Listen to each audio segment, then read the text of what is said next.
I like it. I hope everybody's got a Bible today.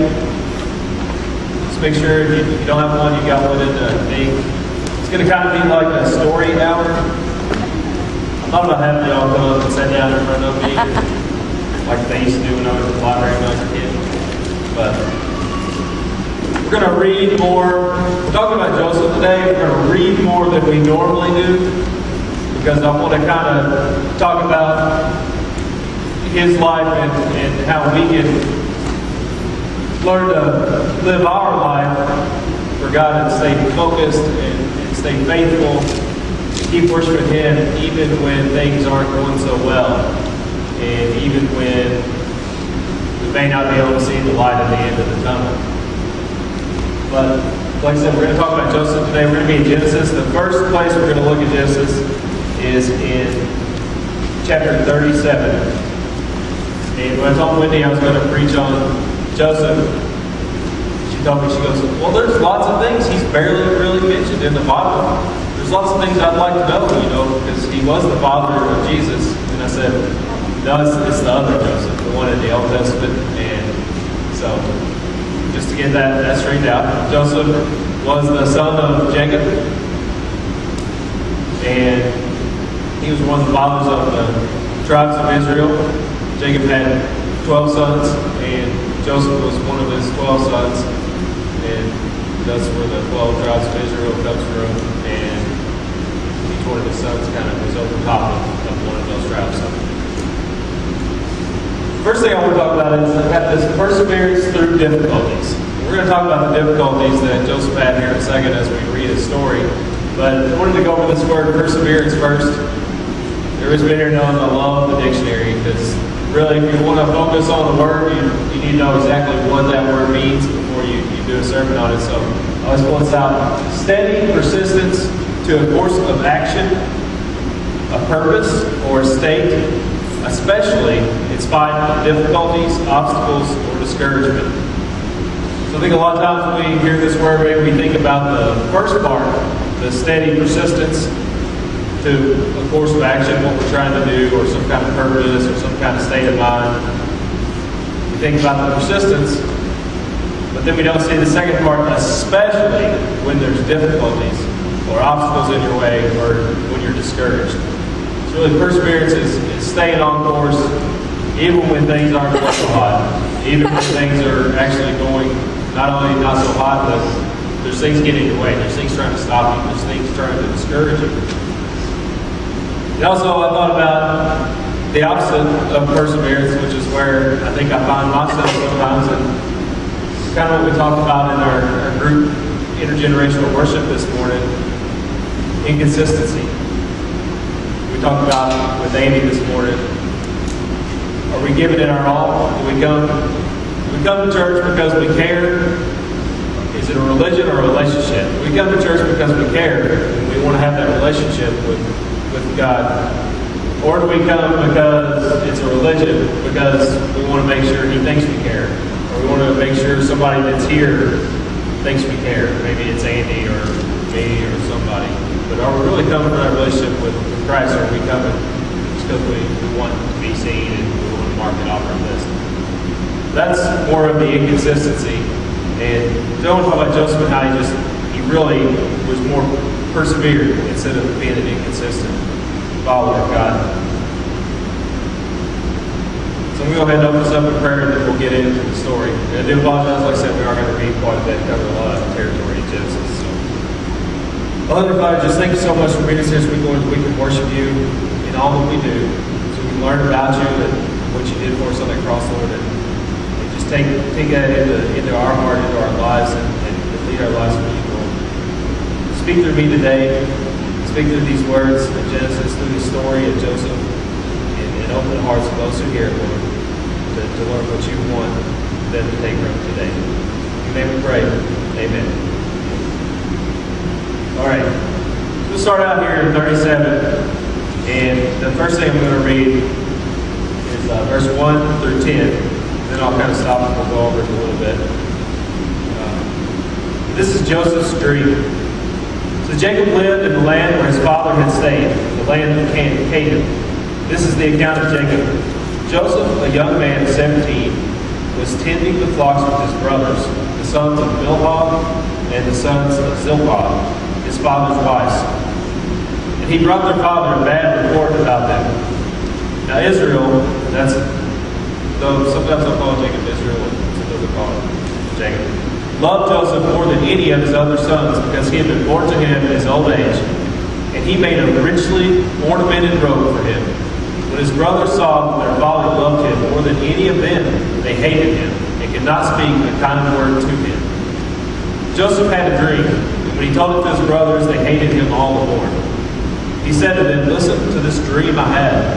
We were binding sheaves of grain out in the field, and suddenly my sheaf rose and stood upright, while your sheaves gathered around mine and bowed down to it." His brothers said to him, "Do you intend to reign over us? Will you actually rule us?" And they hated him all the more because of his dream and what he had said.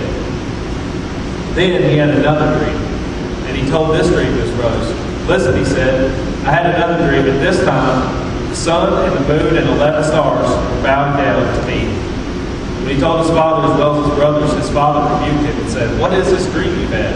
Will your mother and I and your brothers actually come and bow down to the ground before you?" His brothers were jealous of him, but his father kept the matter in mind. So we see this.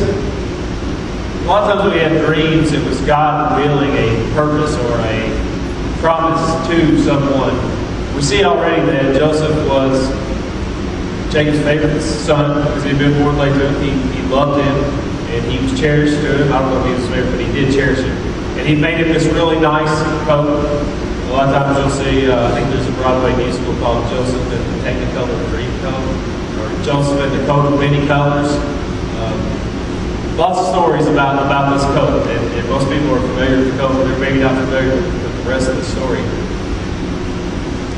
But Joseph had this dream, and God was revealing to him what his life was going to be like. The first dream he had was he was like a sheaf of wheat, and his stood up, and then the other sheaves of wheat, 11 of them, signifying his brothers came, and they bowed down before this one. And then he had one where there was 11 stars and the sun and the moon, and the sun and the moon represented Jacob and his wife, and then the other 11 stars represented his brothers, and they all came and bowed down to him. So this dream really revealed this promise that God had made to Joseph about his life, that he was going to end up being above not only his brothers, but also above his mother and father. Well, the brothers didn't like him anyway, because his father had already shown him preferential treatment by giving him this awesome, colorful, many-colored jacket or cloak or coat. And now he was telling them, as the youngest brother, that he was going to one day rule over. So you can imagine they got jealous. They didn't like this. So what do they try to do? Well, they're going to try to interfere in God's plan. And that's the next part of the story. So we're going to go to still in chapter 37, we're going to read this 12 to 36, and I'm going to go through this again. So now his brothers had gone to graze their father's flock near Shechem. And Israel said to Joseph, "As you know, your brothers are grazing the flocks near Shechem. Come, I'm going to send you to them." "Very well," he replied. So he said to him, "Go and see if all is well with your brothers and with the flocks, and bring word back to me." And then he sent him off in the valley of Hebron. When Joseph arrived at Shechem, the man found him wandering around in the fields and asked him, "What are you looking for?" And he replied, "I'm looking for my brothers. Can you tell me where they are grazing their flocks?" "Well, they have moved on from here," the man answered. "I heard them say, 'Let's go to Dothan.'" So Joseph went after his brothers and found them near Dothan. But they saw him in the distance, and before he reached them, they plotted to kill him. "Here comes that dreamer," they said to each other. "Come now, let's kill him and throw him into one of these wells or cisterns, and say that a ferocious animal devoured him. Then we'll see what comes of his dreams." When Reuben heard this, he tried to rescue him from their hands. "Let's not take his life," he said. "Don't shed any blood. Throw him into this cistern here in the desert, but don't lay a hand on him."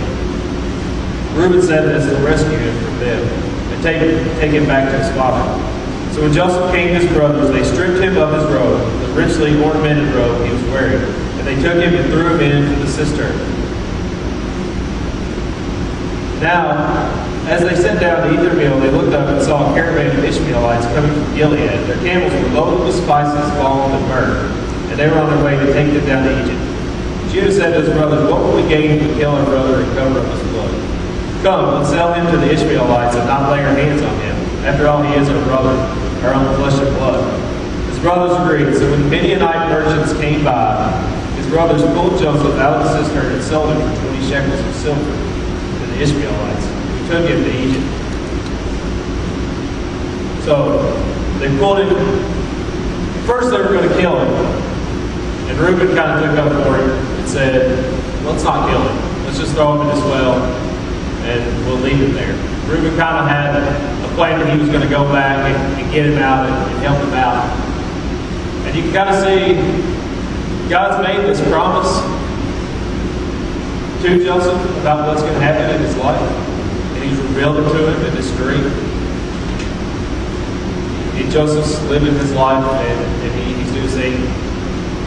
But the brothers, they know the same thing that Joseph knows. They've heard this dream, so they know what God's promises Joseph. They're trying to go against this because they don't want it to happen. They feel like it's going to cost them. So they're in opposition to this way. So they're trying to get rid of Joseph. They throw him into this well alive, and then they decide to sell him to some traveling merchants that are coming through as a slave. Actually, here in the next couple of verses, they take his coat, they kill, I think it's a deer, they kill deer, and they splatter its blood all over this coat of many colors, this fine garment that his dad's given him, and they take it back to him and say, "We found this cloak, surely some animals have eaten Joseph, we don't have any idea what happened to him." So Jacob thinks he's dead, and he mourns. In the meantime, Joseph's been sold into slavery with these Ishmaelites, and they are taking him on to Egypt. We'll get to the next part of the story. Joseph doesn't give up. How many people at this point, when you've been sold into slavery, would think that God's let go of his promise to you, or that kind of start to lose faith or lose hope a little bit? Yeah, it's not a good situation. I mean, if God's promised us glory, and the next thing that happens to us when we have this dream is our brothers turn against us, they throw us in a well, leave us for dead, then we're pulled out of the well only to find out that we've been sold into slavery, you'd have a reason to be discouraged, you'd have a reason to lose hope. But with God, we got to remember that He's more powerful than anything. With him, when he makes a promise, he's going to keep it. Which is what Joseph did. He kept the faith and kept moving on. Let's go to Joseph in Genesis chapter 39, verse 1 through 6. We're going to find out what happened next.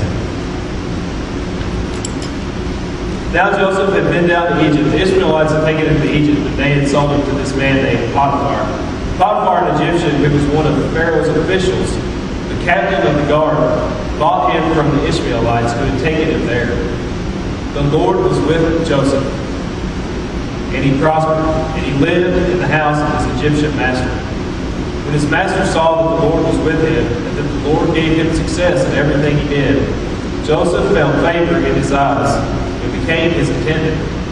Potiphar put him in charge of his household, and he entrusted to his care everything he owned. From the time he put him in charge of his household and all of that he owned, the Lord blessed the household of the Egyptian because of Joseph.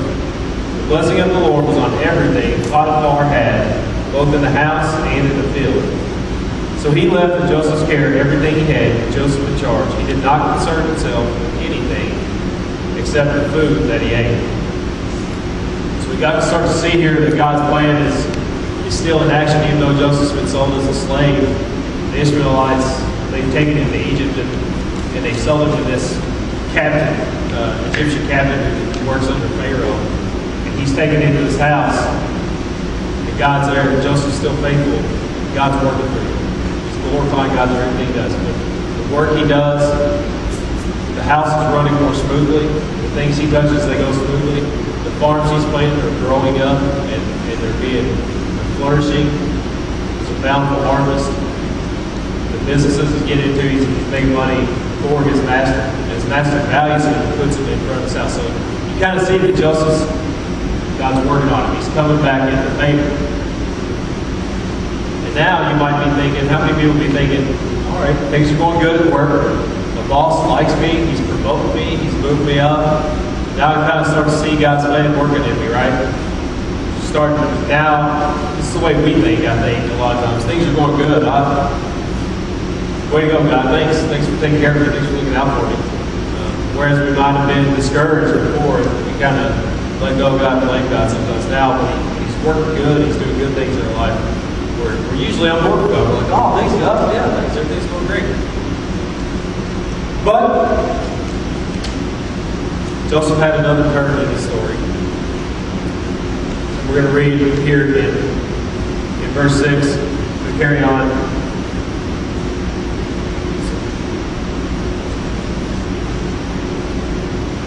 Now Joseph was well built and handsome, so he was a nice looking man. And after a while, his master's wife, Potiphar's wife, took notice of Joseph. This is in verse 6, the rest of verse 6 on. It said, come to bed with me. But he refused. With me in charge, he told him, my master does not concern himself with anything in the house. Everything he owns he has entrusted to my care. No one is greater in this house than I am. My master has withheld nothing from me except for you, because you are his wife. How then could I do such a wicked thing and sin against God? And though she spoke to Joseph day after day, he refused to go to bed with her, or even be with her. One day he went into the house to attend to his duties, and none of the household servants was inside. She caught him by his cloak and said, come to bed with me. But he left his cloak in her hand and ran out of the house. When she saw that he had left his cloak in her hand and had run out of the house, she called her household servants. Look, she said to them, this Hebrew has been brought to us to make sport of us. He came in here to sleep with me, but I screamed. When he heard me scream for help, he left his cloak beside me and ran out of the house. She left his cloak beside her until his master came home. Then she told him this story. That Hebrew slave you brought us came to me to make sport of me. But as soon as I screamed for help, he left his cloak beside me and ran out of the house. When his master heard the story, his wife told him, saying, this is how your slave treated me? He burned with anger. Joseph's master took him and threw him in prison, the place where the king's prisoners were confined. But while Joseph was there in the prison, the Lord was with him. He showed him kindness and granted him favor in the eyes of the prison warden. So the warden put Joseph in charge of all those held in the prison, and he was made responsible for all that was done there. The warden paid no attention to anything under Joseph's care because the Lord was with Joseph. He gave him success in whatever he did. So now we see Joseph's caught the eye of his master's wife, and she's lusting after him, and she hatches a scheme that when her husband's out of the house, she's going to start trying to get Joseph to come to bed with her. But Joseph turns her down. He says no. He's a good servant to his master. He respects his master. He tells him even, you're the only thing that he has not entrusted me with because you're his wife.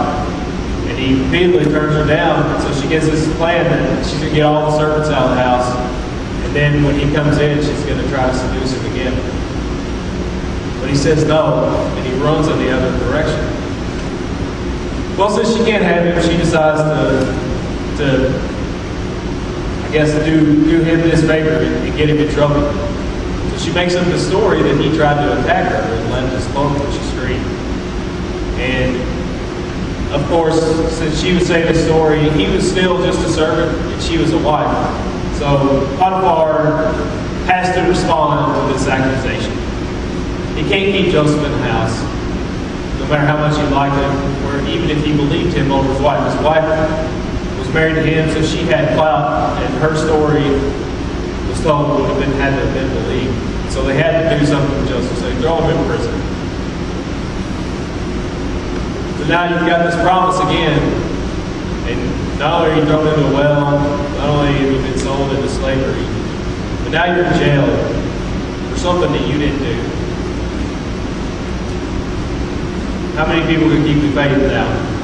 Say say, God, I know you got this plan for me, but I just don't see how it's going to happen. I mean, I'm hundreds of miles away from my family. My brother sold me into slavery, and now I'm in jail, in a different city, in a different country, and I have nothing going for me. But you've told me I'm supposed to be over my family, over my brothers, even over my mother and father. How many people can keep the faith now that you're sitting locked in prison, that God's going to carry out what he promised he's going to do?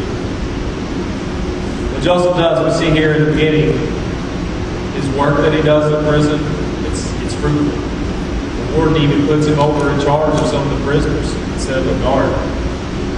And he continues to do what he's supposed to do. He continues to glorify God with his work.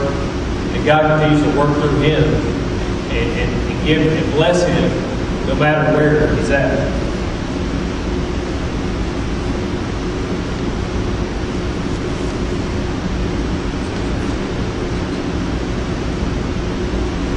So next, while he's in prison, I'll kind of paraphrase this because it's a long way. While he's in prison, there's a baker and there's a chef in prison with him. A baker and a cupbearer, I think is his name, a cupbearer. And they're servants of the Pharaoh. And they're in prison with him. And he has this, they both have this dream. And they're not really sure what it means. But Joseph tells him, he says, hey, he tells one of them, your dream means you're going to get back, you're going to get out of prison, you're going to be reestablished as a servant to the Pharaoh. And the other one he tells you, you're going to be found guilty and you're going to be executed. And of course it happens. The one gets out of jail and he's reestablished in the house of the Pharaoh as a servant. And he promises, for Joseph telling him and interpreting his dreams, he promises him that he's going to mention to the Pharaoh that Joseph was wrongly imprisoned. Well, he gets out, and of course he forgets about Joseph. So Joseph's still sitting in prison for 2 more years. And the Pharaoh has this dream. And I do want to read this. Pharaoh had a dream. He was standing by the Nile, and out of the river there came up 7 cows, sleek and fat, and they grazed among the reeds. After them, 7 other cows, ugly and gaunt, came up out of the Nile and stood beside those on the riverbank. And the cows that were ugly and gaunt ate up the 7 sleek, fat cows. And then the Pharaoh woke up. He fell asleep again and had a second dream. 7 heads of grain, healthy and good, were growing on a single stalk. And after then, 7 other heads of grain sprouted, thin and scorched by the east wind. Thin heads of grain swallowed up the 7 healthy, full heads. And then the Pharaoh woke up. It had been a dream. So Pharaoh's had these weird dreams. Just nice, fat, healthy cows come up out of the river. And then these 7 diseased, kind of weak, gaunt, shriveled up cows come up and they eat the 7 fat cows. Then you've got these 7 healthy stalks of grain come up and these 7 weak, dried out, gross looking stalks come and they eat those. And it's troubling the Pharaoh. He doesn't really know what to do. But now this baker who had gotten out of prison remembers Joseph. He says, hey, there's a Hebrew guy in jail who just so happens to be able to interpret dreams. And they go and they get Joseph out of jail, and Joseph talks to the Pharaoh, and he tells him, he said, well, what's going to happen is there's going to be 7 years of great weather, of great conditions to grow crops, and the harvests here are going to be mountain. There's going to be so much that everybody has more than they need. But then it's going to be followed up by 7 years of drought. It's going to be some of the worst drought ever. The land's going to produce nothing. There's going to be nothing for anyone to eat. And he says, both of them said, and Pharaoh says, well, what would you do? And he said, during the 7 years of plenty, take back a share of everything that's there and put it in the storehouses of Egypt. Then during the 7 years of drought, well, there'll be food to eat. There'll be food for everyone to eat. And Pharaoh sees him and sees that he's very wise. He also sees that he can interpret dreams, so God's with him.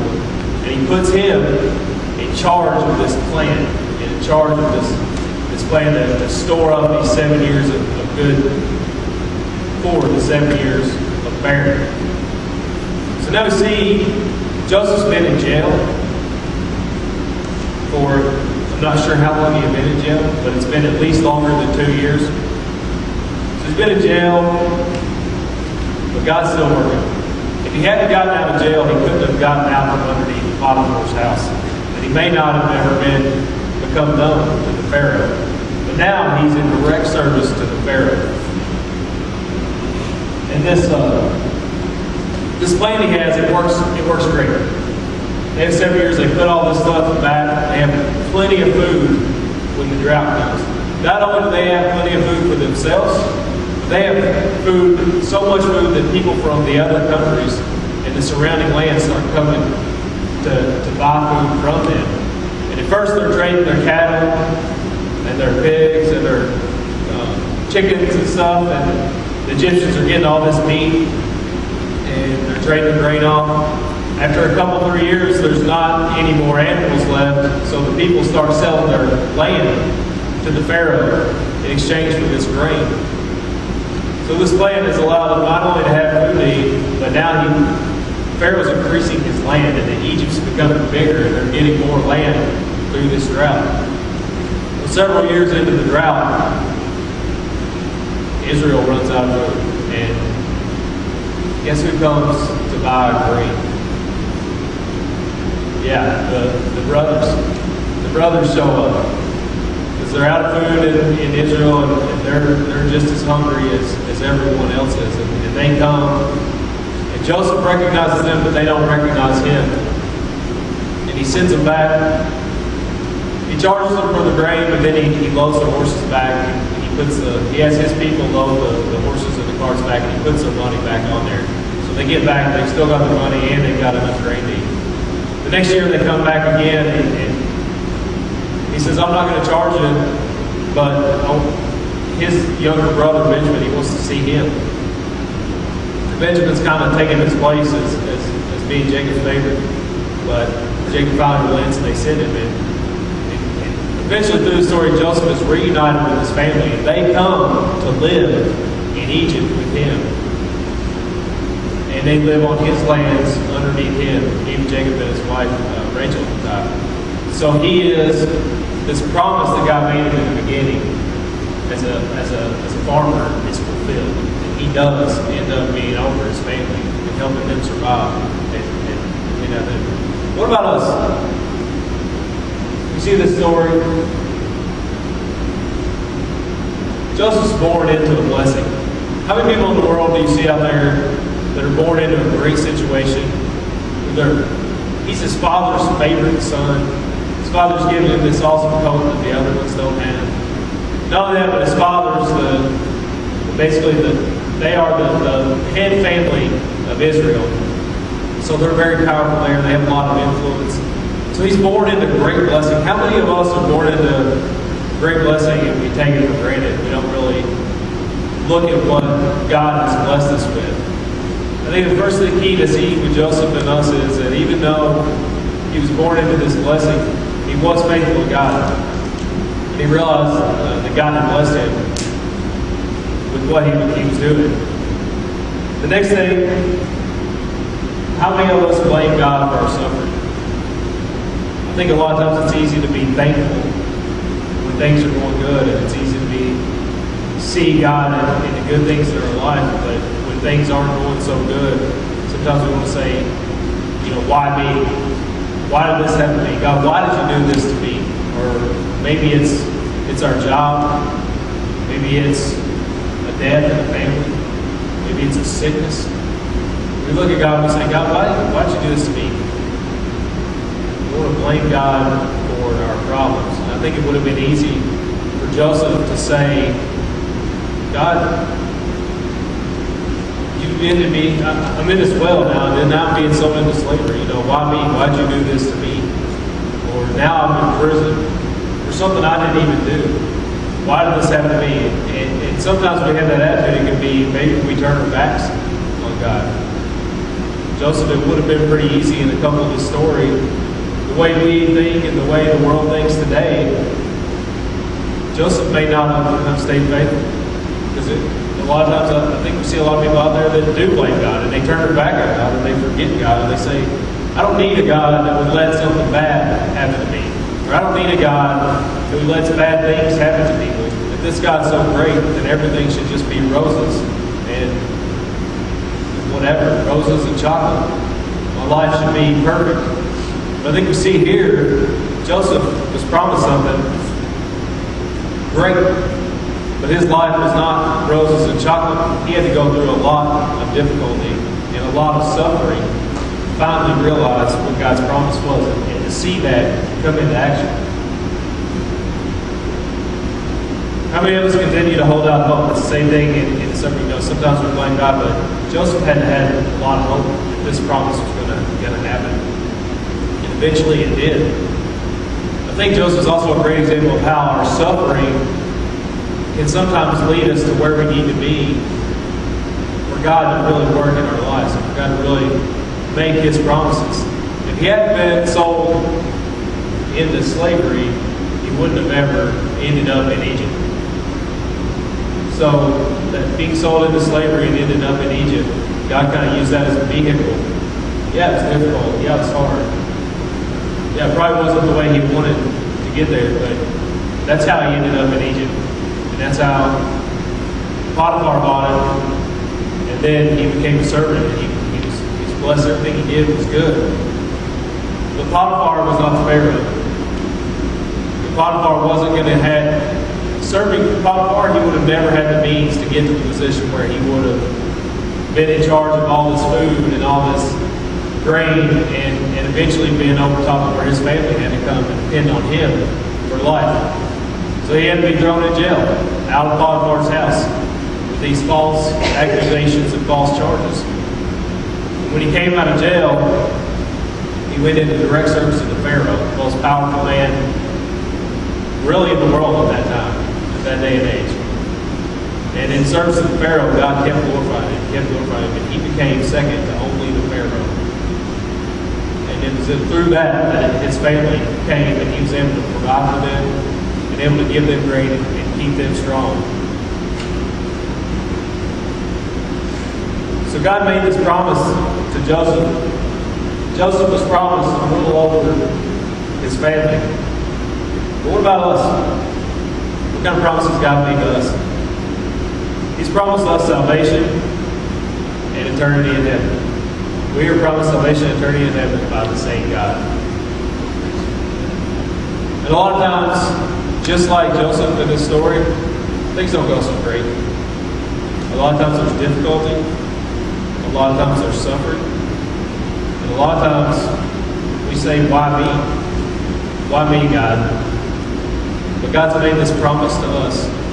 Jesus has made this promise to us when He died on that cross to save us from our sins. If we have faith in Him, we carry out that faith through our grave, no matter what's going on. We just turn to Him with our difficulties, turn to Him through our times of trouble. We continue to praise Him and to continue to worship Him, to continue to trust that He's going to deliver on this promise, and He will. And I think it's so important to remember that He doesn't promise us anything but that. When we profess our faith in Him, that's the only promise we have. We don't get promised a life of roses and a life of chocolate. We don't get promised that everything's going to be okay. We don't get promised that we're not going to be sick. We don't get promised that the people around us are not going to be sick. We don't get promised that we're going to always be living where we want to live. That we're always going to have the latest luxuries, the latest things. That we're going to have the job that we love. None of those things are promised, but we are promised eternity with Him in heaven. And if we hold on to that promise, we hold on to that faith, like we said earlier today, our relationship with Him. It's not going to be religion. It's going to be a relationship we can have with Him. Anybody who has not made that decision in their life, you should think about just what He did. If you feel like you're going to make this decision today, come up. We can talk about it. We can pray about it. If you have any questions about accepting Jesus' salvation, what it means in your life, what that faith, what that statement that you're making means, we'll love to answer those questions. We haven't had a call to come up for membership in a while. If you're here, I know we've had a lot of new faces. If If you have questions about our church, what becoming a member means, and you feel like this is a place where you enjoy it, maybe you want to be a part of what we do, you want to be a part of our mission for God and what we're trying to do in His will in this community, we'd love to talk to you about that. Maybe you're going through one of these difficult times.